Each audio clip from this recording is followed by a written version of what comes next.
Hey, good morning, everybody, and welcome. Welcome to Invisible Condition. It's not all in your head.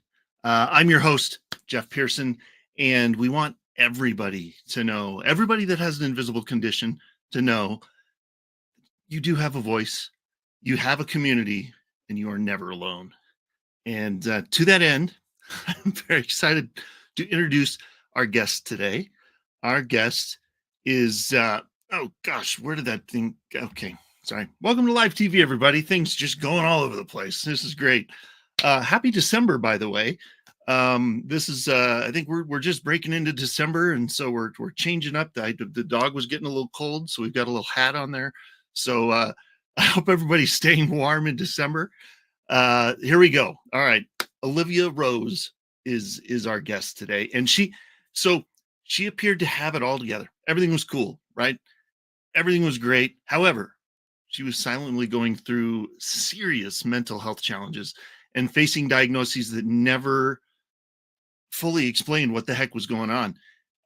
While she was working with ADHD clients, she had a transformative realization. She saw herself in their stories and finally uncovered her own neurodivergence. And neurodivergence seems to be kind of a thing that's going on, and it seems to be gaining some traction. You know, like people are more understanding what's going on with this new term, neurodivergent, right? And so this is going to be a good show. So this discovery kind of reshaped her life and the way she coaches her clients. Now, Olivia empowers clients to embrace their unique paths and create lives of authenticity, aligned success. So she is a certified integral coach and founder of the, you know what, I'm gonna let her pronounce it because I don't want to do it wrong. It's a coaching method. I'm gonna let her say it because my luck, I'd say it wrong, and I don't want to do that. So let's just welcome Olivia to the show and have some fun here. Hey, good morning, Olivia. Thank you so much for being here. And what's the coaching method? What's it called? Hi, Jeff. Yes, it's RblX Coaching. RblX. Okay, see, I would have gotten that completely wrong. I know we talked about it when we initially talked, met about doing the show, and then it just fell right out of my head, and I didn't want to get it wrong. So that's what we do in coaching. We don't worry about perfection. Nice. Yes. 76% and ship it. That's what I've been told. Yeah. I like it. Don't worry about it. So, all right. Well, let's get started, man. You've got quite a story, so we're gonna dive right in here. So tell us about yourself. Tell us where we're gonna start today. Yeah. Well, first, I want to thank you. It's an interesting perspective to hear someone share a little bit about you. It's a beautiful and humbling invitation, and I love it. But yeah, you got it. You got it pretty spot on there. 40 something years into life in this body on this planet in this experience, and wondered why people around me were coming to me with their adult ADHD diagnoses and looking for coaching or peer support. I had a peer in school with me who was very open about her ADHD. And at first I was like, where is this coming from? Why are these folks showing up in my world? What, am I an ADHD attractor? And as I started to be there for them, I should back up and say that my master's degree is in educational psychology. So one would think that I would have maybe cued into this earlier. But as I started to listen to their stories and really listen to the humanity of their experience, and things really started clicking for me. And I did something very typical ADHD. Okay. And I went deep. I read everything. I watched every documentary. I did the whole YouTube thing, every podcast, all in. And it wasn't long before it was confirmed that I am among the growing number of women, adult women, who are living with this type of neurodivergency, many of which, like you said in the beginning, are thriving in many ways, but also maybe misunderstood in a number of ways. Yeah. Yeah. I mean, because there's involved, we've got depression involved, we've got anxiety involved, we've got ADHD, we've got bipolar. I mean, we've got a good cocktail there. So what, so let's talk about, well, first of all, let me just kick off by saying this. Anybody in the audience that's watching, by the way, thank you for being here. And wherever you're watching, if it's on E360 or Facebook or YouTube, especially those of you on Facebook and YouTube, because it's easy to comment on there. If you hear anything during this show that's like light bulb, yes, that's me, or that's somebody I know, or somebody I love, or I want more information about that, or anything like that, please reach out. Just comment yes in the comments or something.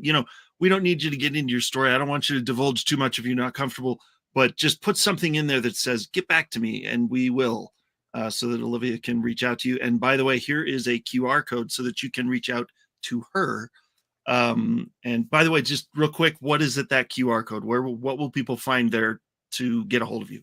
Yeah, people will find my landing page. It has a free activity you can do that helps Nice. center yourself in your life, which I think is often missing from this busy modern life.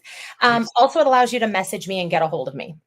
Awesome. All right. We're just going to leave that there for the, as much as I can remember to put it up there for the rest of the show. And let's keep this rolling here. So what was God, there's a lot of diagnoses there. That's a lot to swallow. So what was kind of the progression there? Did it all hit you at once, or was it kind of one thing that led to the next, or what happened there? How'd it go? Yeah, it was more of the journey. Yeah. So luckily, not all those diagnoses are accurate in my experience, but for many people that is. And I second what you said, Jeff. I think cannot be overstated. If any mental health issue ever resonates with you, take a pause, let that sink in and take a step. And take the next step and take the next step. So for me, sort of generalized anxiety had always kind of been a term thrown around for me in my life. It was pretty early on, at least young adulthood, where I really came to terms with being sort of an anxious type of person. Okay. Um, Sometimes people would call it a buzzing type energy.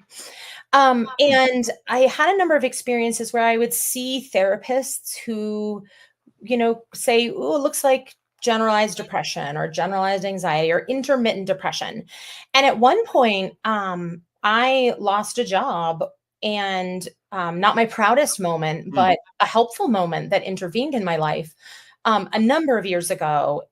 And I went to see a therapist being like, something has to come together. Yeah. And that it was actually a psychologist. And he said, you're bipolar. And that was like a big, and, and Yeah. what was big, Oh. yeah, what was big about that is that I have people that I love dearly in my life who have bipolar. Huh? And while some of my movements are up and down, it didn't really fit. I don't have those longer bouts. When we kind of know the upper up and high energy end of Hmm. bipolar, where people will stay awake for days or weeks, that is certainly not me. So I knew he was trying to understand the erraticism, but it wasn't right. And I luckily listened to myself in that one and stepped away and did not go further with that diagnosis. But a few years ago, my doctor intervened and really said, this is generalized depression. This is depression, intermittent depression, and generalized anxiety. Mm. Let's get you on meds. And the meds did help somewhat take a little bit of the edge off, but it was really after this experience of being in coaching training and working with clients that they were a mirror for me to recognize what was going on. And this is really common, particularly for women with ADHD, but it's common for across all the gender spectrum, that we often get misdiagnosed because our energy, we don't always know how to toggle through the energy cycles that we have if we don't Mm. know what's going on for us. Okay. All right. So just to make sure I'm catching on here, so bipolar was not a thing. You kind of dismissed that. You did a little so that tells me, and this is common. This is very common, way too common. There, doctors are just practicing medicine, guys. They don't all know everything. They don't know everything about every situation, right? So if they get it wrong, it's nice when you can just push that to the side and say, okay, that wasn't actually the thing. Let's keep looking. Let's keep going Yes. and see what we can. Let's get it right.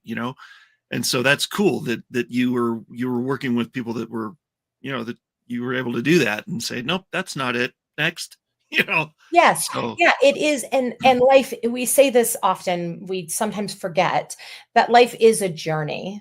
right. And just with that, with anything that's going on for you, it might be a journey. You might Hmm. be told this thing and then that thing. And in the long game, I'm grateful to have those moments where I could stop Yeah. and my gut could tell me not quite the right fit, keep moving through life, keep Hmm.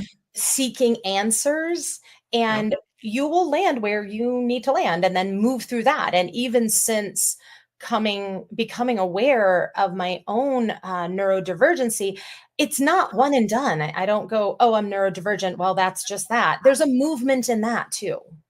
Right. Yeah. No, that's true. That's true. So with all of with all of this, I mean, that's a lot. That's a lot to get handed to you. By the way, here's a diagnosis, and here's a diagnosis, and here's another one.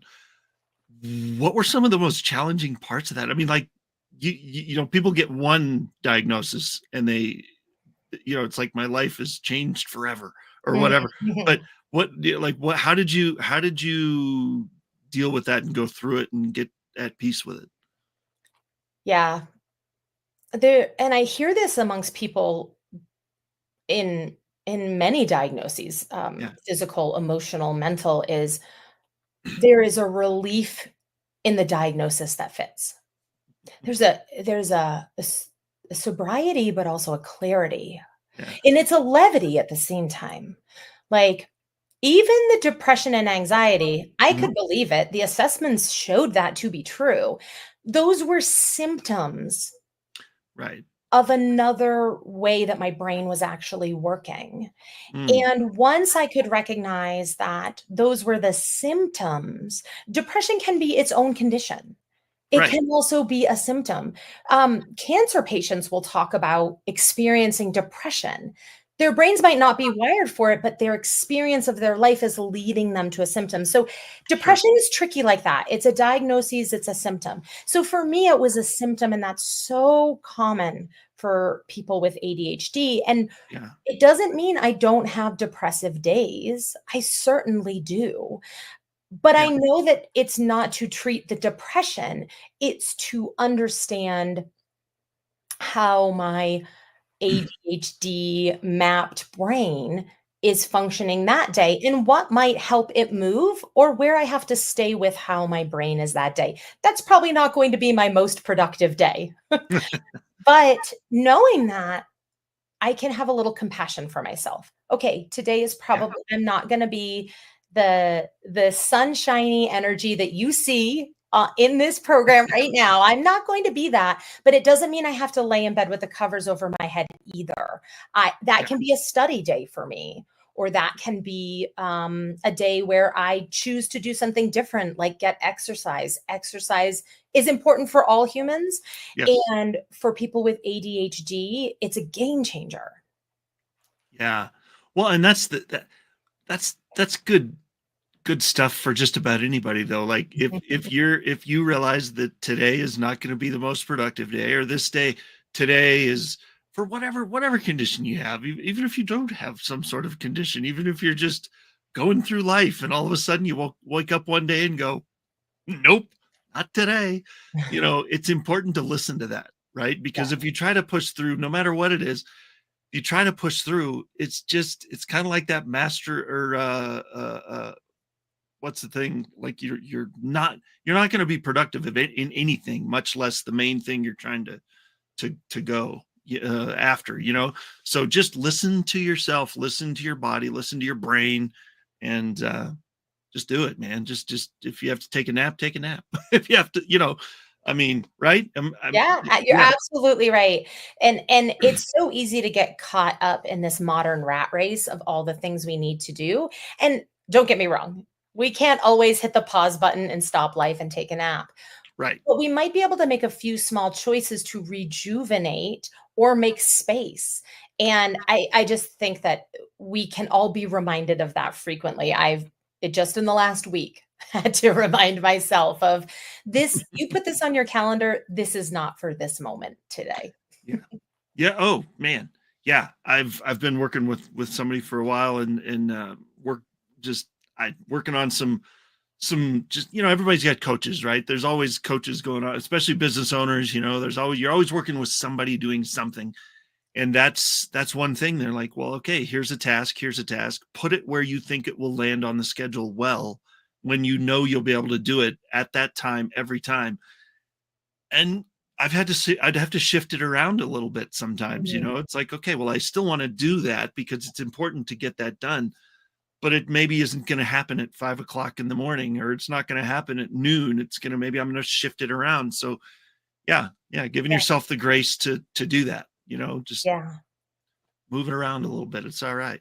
Yeah. And So actually, that is something very interesting here around ADHD is that frequently, and every caveat with every condition, right? How it manifests for you as an individual is going to be different than how it manifests for me as an individual. We will have many similarities and yeah. we will have points where they're very different.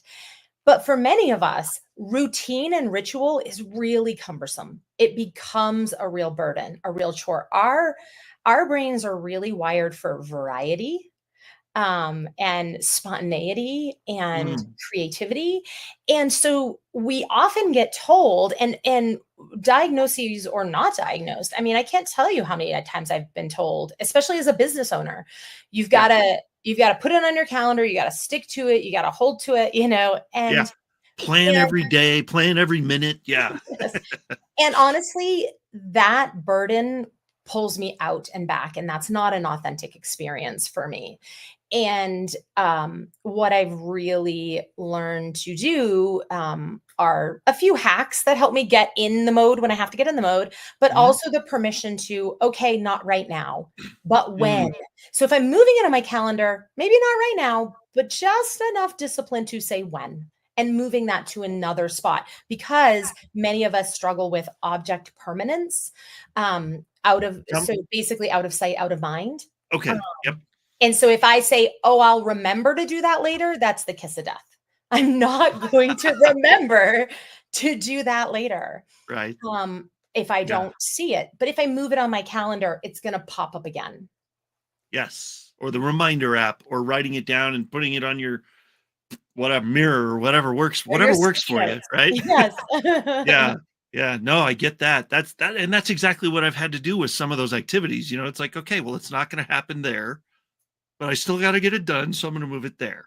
And then it gets done, and so you don't, yeah, just be flexible with yourself and roll with it. Right. Yeah, and, So, I yeah. hear from folks a lot of, "I'm a little ADHD," and there's a real truth to that, Yeah. because this modern life has actually conditioned us to be much more aligned with that way of being than we have been in our historical past. And so Yeah. the things I coach all people, um, and the things that work for folks with ADHD, diagnosed or otherwise, Yeah. work for almost anyone, because we do have so many attention grabbing things, and we've mapped our brains on technology in Yeah. such a way that we all experience some of these tendencies or symptoms. The difference is that for those of us, who have fully ADHD mapped brains, we're going to show up on the assessments and the charts in much Yeah. larger numbers and consistently, you know, always or almost always on those Right. assessments when the questions are asked. Yeah. No, totally. I get it. Yeah. We all have a little bit. I mean, come on. We all know we all have a little bit of that tendency. So some days are better than others. Yeah. So Amen. what I think I kind of want to talk about some of those hacks. You said hacks, and Yeah. everybody loves hacks. So we're gonna talk about that, but let's pause for just a minute. We're gonna Mhm. go to a commercial, and As soon as we come back, so stick around, everybody, because hacks are good, right? So let's learn about that when we come back. So don't go anywhere, and we'll see you in just a couple minutes.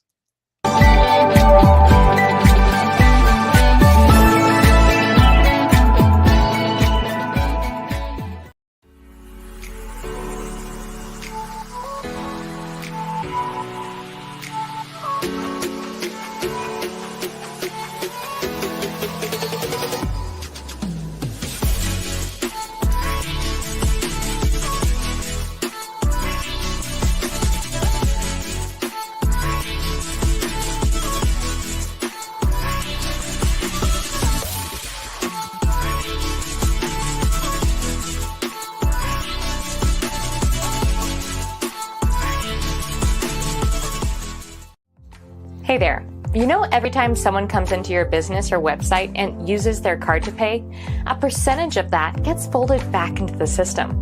But it can go to Hydro with Hope instead. If you'd like your business to support us rather than feed back into the system, scan the QR code and we'll show you how to do that while saving your business money.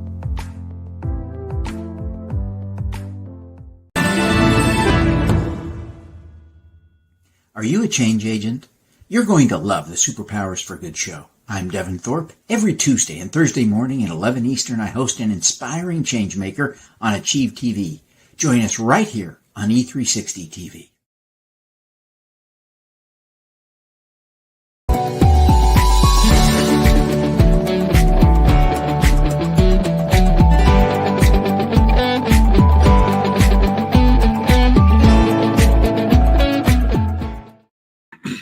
Hey, everybody. Before we bring Olivia back, I want to talk about Invisible Condition University, ICU for short. Now, we created ICU because honestly, it's something I wish I would have had 10 years ago. I've been through 4 brain surgeries and 2 other related surgeries in the last 10, 11 years. And I tell you what, it can be a little dicey. And, every time I'd go for surgery, my wife, Catherine, and my family were mostly left out on our own without anybody to help. Once you leave that hospital, you're kind of on your own. And so that's why we created ICU. We wanted to provide a place where other people like us, maybe like you or somebody you love, would find community that listens, that cares, that walks with you through whatever you're dealing with, no matter what it is. And so we meet on Zoom twice a month, and would love to have you join us. With you, the patient, I'm the patient. My wife has been my caregiver through all those surgeries. So we invite you, your caregiver, your family, whoever wants to be on the call with you. Come, ask questions, vent frustrations, get some information, find some information by collaborating with others on the call that maybe you weren't getting from the hospital or the doctors. If you'd like to learn more or, jump on there and see what we're all about, scan the QR code or go to myfreegiftfromjeff.com. That'll get you a free month of ICU. You can come to a couple calls, see what we're all about. So jump on there. Love to see you there. I'm looking forward to it. And here we go. Let's continue the story here. Always a story. All right, let's continue here with Olivia. All right, we were talking before the break about hacks, and who doesn't love a good hack? So, what have you? I mean, obviously, those of us with conditions, we have to come up with hacks because otherwise, life is just crazy, right? So what was the first time you knew that, like, oh, that would be a good thing, and then started using it and it worked? Like, what'd you come up with? Well, actually, the first time I can remember is the 5th grade. Nice. Obviously, I had no idea what I was working with at the time, but it seemed so revolutionary to me that my 5th grade teacher took a minute to teach us as a group about writing a research paper. Now, a 5th grade research paper is we're not talking Harvard graduate Yeah, material here. right. But this idea that you could take your research and write it all down because you don't know what you're going to use yet, which sort of feels like my brain. It absorbs so much. And that's really common for folks with ADHD. We actually auditorily and visually absorb more information and hold on to that, which can become really overstimulating at times. They absorb a lot of information. I don't have great internal organizers for that information. I don't always know this goes here, that goes there. Now, I know most people don't see their brains that way, but their brains will organize that information. My brain doesn't always do that. And so in fifth grade, Yeah. he's like, you take all this information, then you put it on index cards and you sort the index cards that start to go together. Okay. Wah! I mean, if I should have learned that hack cleaning my room. Yeah. But I started realizing that my educational experience sometimes was less about the content. I'm sure I was supposed to learn. I'm sure the research paper was actually about something they thought I should learn about. I don't remember what that was. But I started to learn, how do I take these external processy opportunities and bring them into my life? I still use that sorting method today. I just don't do it on index cards. But as I do some consulting for some nonprofits. As I'm gathering research and data for reports for them, I put them in tables and then I resort my tables. Same hack, just on a computer. So those hacks kind of go all the way back to there, but I have some more recent ones that help me in this just highly distracted and distractible life that I love. Right. So one is one that folks tuning in that are already familiar with ADHD might be aware of, or may not. This concept of body doubling. Okay. Explain It is- that. Yeah, What is it's that? as simple as you find a work buddy. Okay. It's almost like an accountability partner in real time. So we talk about, oh, you want to go to the gym or you want to eat healthy. You know, we're getting up on the new year where we're all going to decide that we're losing 20 pounds and going to the gym. We all agree we're going to do that, right? Obviously. Yeah. And we hear, how are you going to do that? Get an accountability buddy. Tell them when you go to the gym. Tell them to go to the gym. So body doubling is that in real time. So I actually have a colleague that many times a week, we might jump on Zoom or Google Meet or meet at a coffee shop. And we say, okay, what are we doing in this 1 hour or 90 minutes together? What are your goals? What are you going to accomplish? What are my goals? What am I going to accomplish? Now we get to work. Our bodies are in the same physical time and space, holding us accountable. So when I do that on Zoom and I'm at my home, which I'm in my home office, I am not going to then go, oh, let me just go change the laundry. And then if I go change the laundry, I just remembered I need to take paper towels upstairs. If I take paper towels upstairs, oh gosh, I see the crumbs on the counter. I better clean up the crumbs, and on and on and on we go. And then it's been an hour and I didn't get it done. Right. So with the body double, I'm accountable to staying somewhat focused. And my body doubler, if I decide this project isn't for me, then I have to say that to her. Hey, I just decided I'm changing track. And she might say, is that really the best use of your time? She's not there to nag me, right? She's there to hold me accountable. Sure. So that's a form of a body doubling is extraordinarily helpful, especially when there is something that you're putting off doing. Right. No, totally. That sounds amazing. And you're talking about, like, if possible, it's best to do it in person, is what you're saying, right? I find for myself and my buddy that I mostly work with, although I've worked with others, virtual works well too. Because if I'm going to be like, oh, I really got to go switch the laundry, she's here on Zoom, I know I'm going to come back. Right. So sometimes being together, follow your patterns, your rhythms. Sometimes being together can be more helpful. Sometimes it might be more distracting because you want to chat, whereas you're on Zoom, we're going to mute each other or mute ourselves, I guess, to stay focused. So, follow who you are, or you might find that your best accountability buddy doesn't live near you, or it's a snowy day. Right. Like today. Yeah. What- like today with our Exactly. 8 inches of snow and school been done for 2 Exactly. days If you now. had a plan with a body double, you could Yeah. easily go, oh, that's out the window. Oh, Nope. but we could jump on Zoom and still do this. Yeah, exactly. Yeah, no, that's great. Okay, so that's fantastic. So let's I don't want to get too far in here before we talk about your coaching method because that's another amazing thing that people need to hear about, and we need I need to put that QR code back up there. Oh, great. See? There you go. All right, everybody. Now you can start scheduling times again with so tell us about it and how is it helping people and where the heck did you come up with it? My favorite question, where did I come up with this name? We'll start there. Okay. So it came from my love of punk music and culture. Nice. And I was actually at a punk festival with my partner and two of my dearest friends when I call it the divine download. Like it just, whoa, punk Nice. culture and music meshed with coaching as your style. All right. Because I hope it comes across in this conversation that I care deeply about people and I'm deeply Oh, yeah. compassionate and caring, but I also kind of believe in no BS. Like the best relationships are I care about you and I'm also going to share with you an uncomfortable truth.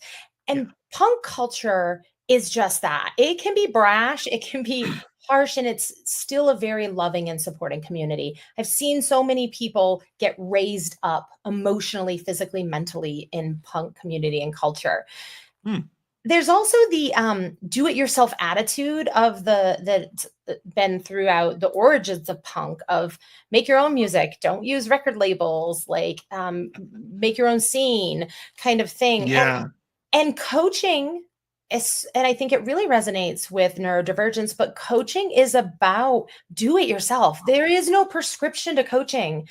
Often people come to coaching because they're seeking something outside themselves.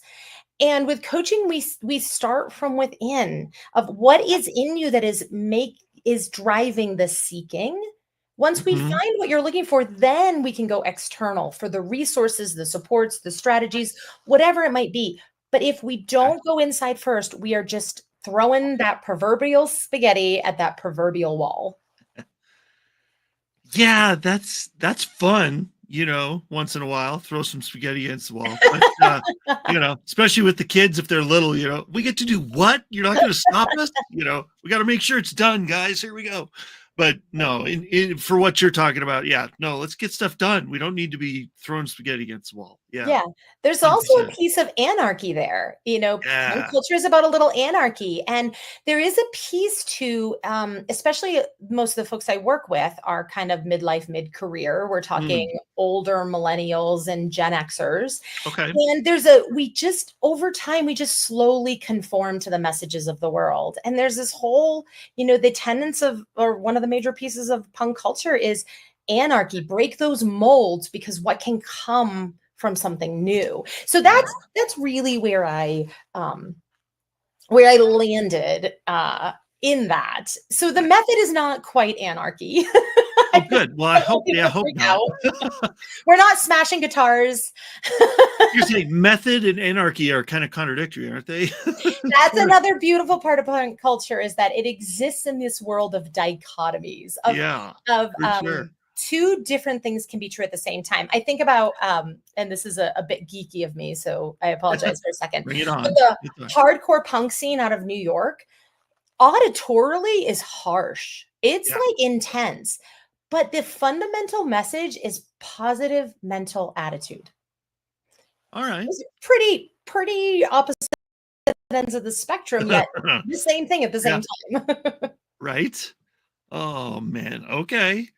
Yeah, no, I get that. I could see that. Okay. There's a lot of things in life that are like that too, honestly, that seem opposite or contradictory, but they really work together.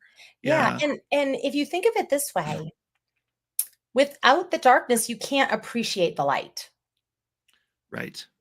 And the intro of this show accentuates that an invisible condition, any condition, visible or invisible, can be tough and it can be beautiful, right? Yeah. All of life exists in this push and pull of polarizations.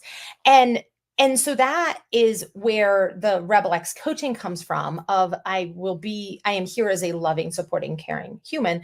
I am also going to call a spade a spade. So, Yeah.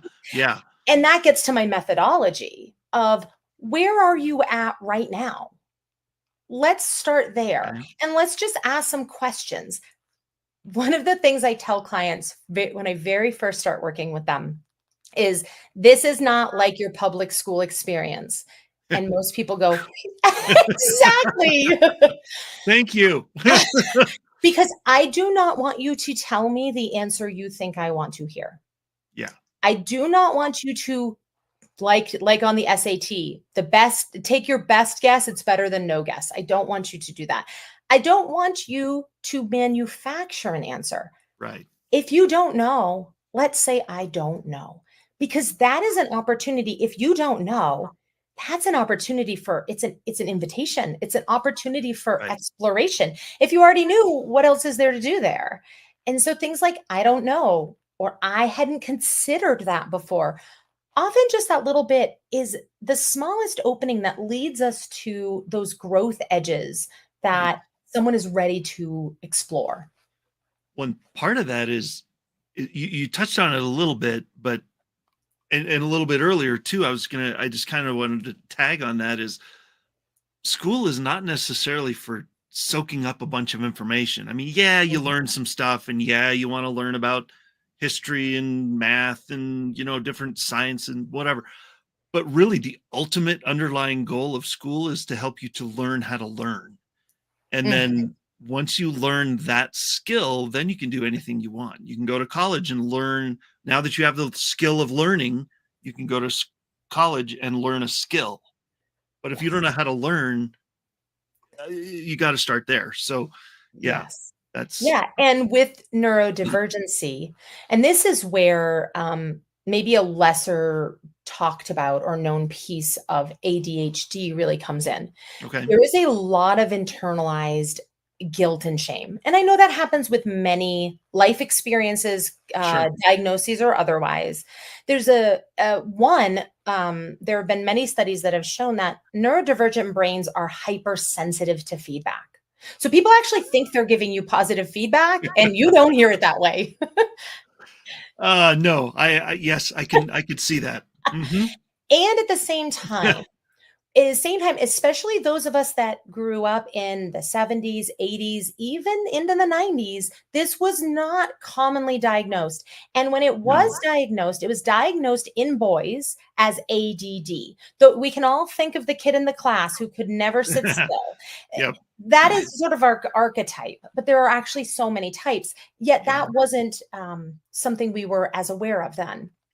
And so so with that, we have gotten a lot of messages, many of us that live life with this kind of brain, get a lot of messages. If you could just do blank, if you could just be blank.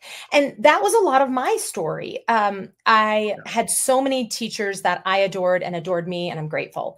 I was a solid B to A student. I was never going to be valedictorian. But there was always that potential. If she could just buckle down a little bit more, she's so smart. She just needs a little more focus.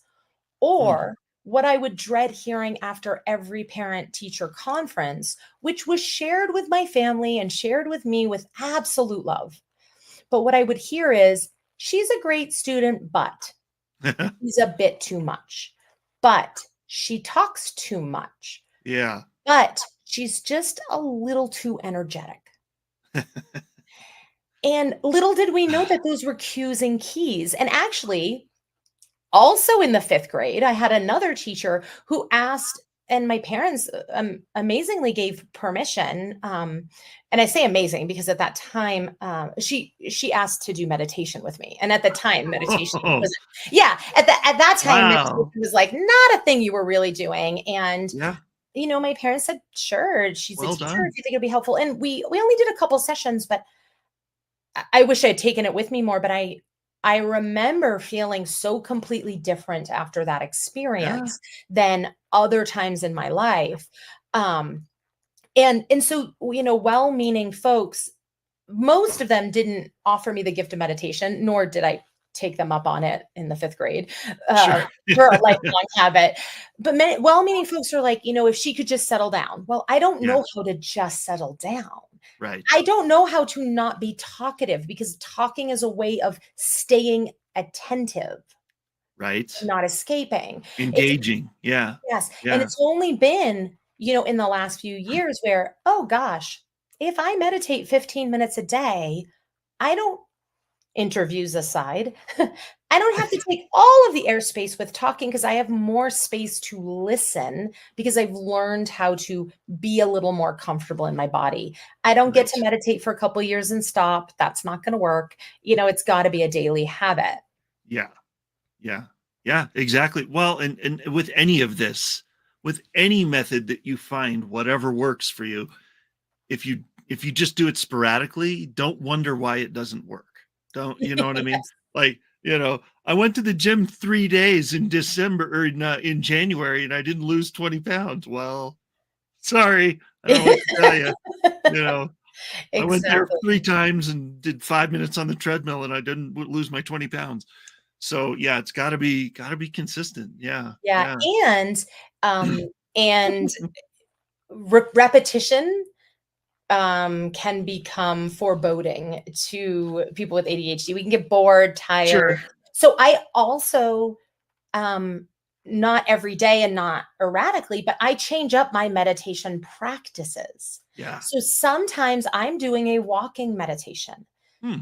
I try to do a sitting still, silent meditation as much as possible, but there are some days that my body buzzes, and a walking meditation might be a better way to calm my nervous system, calm my brain down. So that is important too. That's another hack is there a variation you can do that you can settle into? And sometimes after a walking meditation, I'm like, oh, now I'm ready to sit and be still for 5 minutes.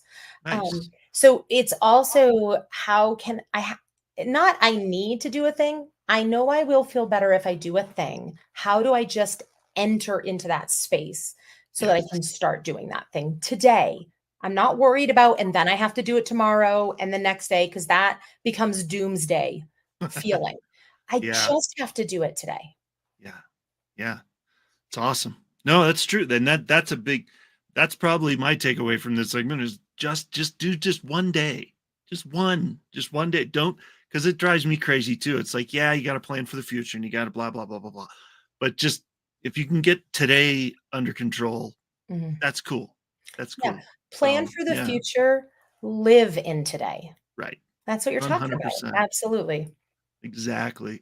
Well, I'll tell you what, this is good stuff. And I hope everybody watching is taking notes again, because this is good. And I know I took the QR code off the screen because we're going to go to a break, but we'll come right back. I'll put it right back up there, and we're going to keep going with hopefully some good stories or something in the last segment, because we're not done yet. So everybody stick around, don't go anywhere, and we'll see you in just a couple of minutes. See you soon.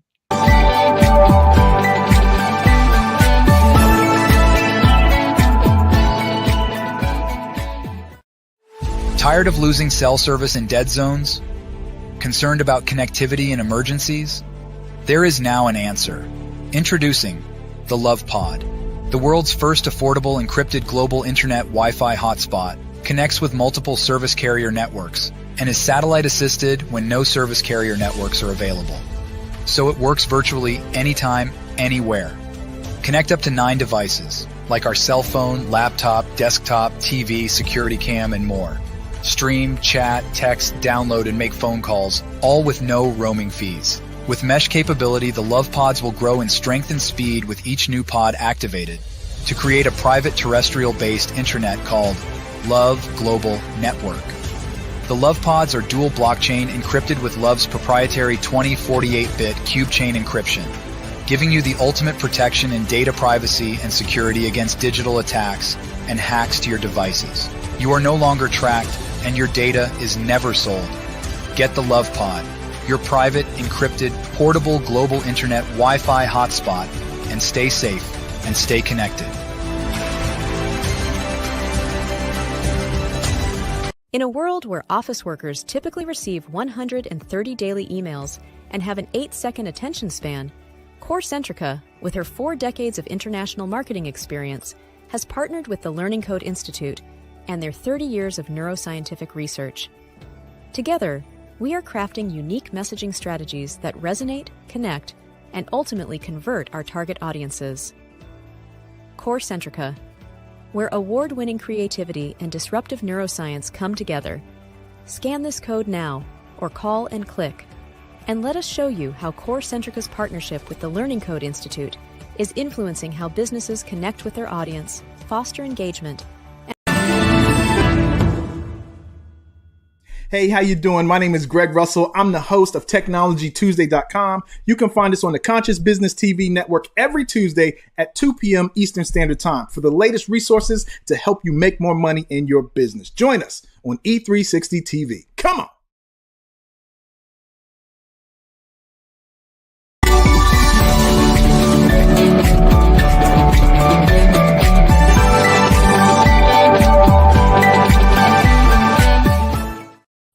All right, welcome back, everybody. We are back for the little bit last hurrah for the show here, and I gotta ask you a question that I ask everybody that comes on the show because I'm always fascinated by the answer.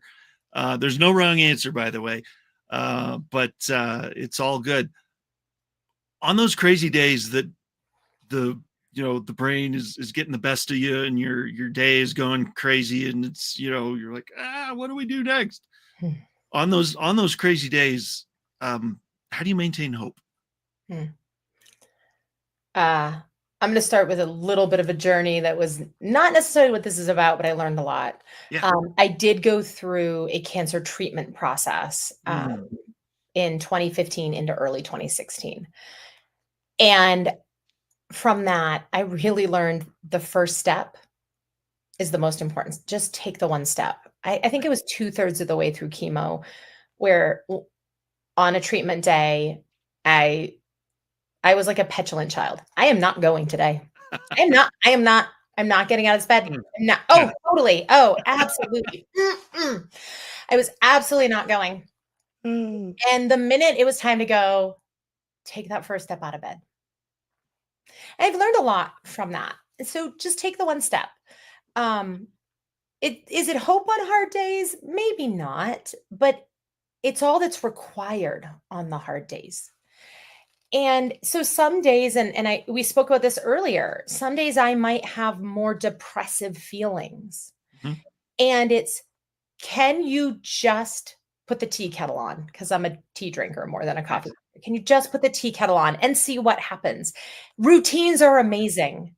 Routines pull us in. There's a energetic force to routines that doesn't require a lot of mental energy because we've gotten used to them. So once I've turned the tea kettle on, well, then I'm putting the tea bag in the cup and then I'm having breakfast. And after I have breakfast, what do I do? So you get momentum by being and taking a step. I think I'm still learning. I want to say I've learned, but I'm still learning. Aren't we all? Hard exercise changes how my brain chemical balance is that day. It does it for all human brains. And when I'm really, really not feeling it, and I really don't want to do it, when I'm feeling gloomier, I really don't want to do it. And if I show up at the gym and say, just give it 5 minutes, and if you hate it, you can leave, I'm probably going to finish the class. And then my brain chemicals have been adjusted. Again, it might not be the most productive day of my entire life, but it's enough to keep living that day. Because if yesterday was different than today, then tomorrow is going to be different too. Yeah. It's true. Yeah, man, that routine, I'm telling you, it's kind of like when I'm talking to people about these different conditions and stuff, it's like people think being diagnosed puts you in a prison and pigeonholes you. But on the contrary, like with kids, they want boundaries. They need boundaries. Yes. When you have the boundary of that diagnosis, you feel like you're protected almost. It's like, okay, now I know where the parameters are. Now I can live freely within that. kind of thing. So Yeah, absolutely. And speaking of habits, to go back to that, this is something particularly with folks with ADHD that we kind of get this message internalized that we're not good at habit creation. It is true. And no human is really good at habit creation unless it's to get that morning caffeine stimulation. I'm pretty good at that habit. Yeah, that one's pretty good because the chemicals there. But yet, and so people with ADHD kind of start to believe they're not great at habits because we prefer novelty, we prefer whimsy, we prefer creativity in general. That being said, that's a place we often start. So that's another hack people can take with them is what current routine do you have, as small as it is? Can you add one thing to that? You'll pick it up faster because it's already connected. So something I did with one of my clients was, she's like, I can't journal. I can't find the right time. I don't have my journal when I think of what I want to write. And I can't. And when we said, what habits do you have? And she said, well, every morning, there's always a habit in the morning, but every morning, I give my cat her medicine and I start my coffee pot and could you journal for 5 minutes with the coffee brewing? There you go. That's all it took to start that habit so that it was around specific questions to reflect on productivity, energy levels, and other things. But 5 minutes while the coffee is brewing, otherwise, typical for those of us with ADHD, that 5 minutes turns into an hour doing something else and your coffee's not fresh anymore. Right. If you're just going to sit there and journal and then when your coffee's done, and then bonus, you get to sip your coffee while finishing your journaling. See? Nice. See? Hacks all around, man. Hacks all over. So, all right. So we have I've got more than 2, but we'll save those for when people reach out. That's right. Exactly. Yes. Which you should by scanning the QR code. So we've got about a minute left, believe it or not. Time flies when you're having fun. Wow. And I knew this was going to be the quickest hour of the day, but what do you got? What if you had 60 seconds to leave the audience with something amazing, what would you tell them? Oh, you really put me on the spot with that one. I'm good at that. I think what I would like to leave people with is really, you are the answers you seek, no matter what. Start with you. You will never steer yourself wrong if you really start with you. Yeah, it's true. Yeah, we're self-preservation beings, man. We're not gonna steer ourselves into oncoming traffic on purpose, right? Most of the time, right? Most of the time, yeah. Unless you're having some real significant mental health issues, where we started, that's a whole different show. Yeah, please call the hotlines. Please reach out to someone you love. Yes. Please get help. Please, and yes, for the most of the time, let's start with the answers. They're inside of us. Yeah. 100%. Yeah, it's true. Cause they're there. You just got to listen for them. So yeah, for sure. Oh, awesome. And coaches know the questions to ask to help get the answers out of them. Which is another reason to scan the QR code and schedule a time to meet with Olivia. All right. So there you go. Oh my gosh. Olivia, thank you so much for being here. And unfortunately we are out of time. And I'll come back if you'd like. But it's awesome. Hey, bring it on. Yeah, let's do that. Let's do it. So next time we'll get to talk about more stuff. But for today, though, I'm so appreciative of your time and of your story and coming and taking time with us. And just thank you so much. Thank you, Jeff. And thank you to all the viewers. Absolutely. All right, man. Okay, one last chance. Scan the QR code. Go ahead. Okay. All right. There it goes. Okay, so thank you for being here today, everybody. This is awesome. I love shows like this. And I'm so appreciative of Olivia being here and so thankful for you, everybody watching. If you've been with me for months or even years, thank you. If this is your first show, thank you. Like, follow, subscribe, share. If you find a favorite episode, share it out. It's probably somebody else's too. They just don't know it yet. So thank you for being here. We appreciate you. Join us for our next show on Tuesday, December 10th. And good Lord, December. Okay, time flies, right? When you're having fun. We're already almost halfway through December. So join us on Tuesday, December 10th for our next show. And till then, have an amazing day, and we'll see you next time.